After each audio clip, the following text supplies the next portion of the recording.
Hey everyone, welcome back to SmartHome. Today, we'll guide you through the steps to reset the Wi-Fi on your Ring doorbell.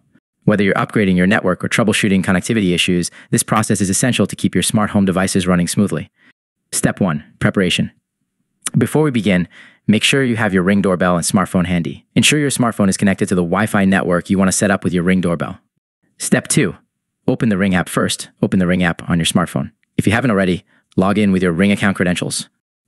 Step 3. Locate your device once you're in the app. Tap on the Ring doorbell device that you want to reset the Wi-Fi for. It should be listed in your devices.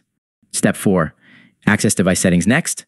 Look for the settings icon, usually represented as a gear or similar symbol, and tap on it to access the device settings.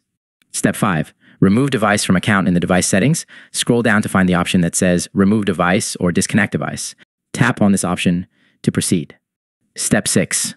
Reset to factory settings. After removing the device from your account, your Ring doorbell will reset to its factory settings. This clears the existing Wi-Fi configuration. Step 7. Set up your Ring doorbell again now. Follow the initial setup process for your Ring doorbell as you did when you first installed it. This involves selecting your Wi-Fi network from the available list and entering your Wi-Fi password. Step 8. Reconnect and test once connected. Ensure your Ring doorbell shows up as online in the Ring app. Test its functionality by checking the live view and motion alerts. Conclusion. That's it. You've successfully reset the Wi-Fi on your Ring doorbell. If you found this video helpful, don't forget to give it a thumbs up and subscribe to our channel for more tech tutorials. Thanks for watching.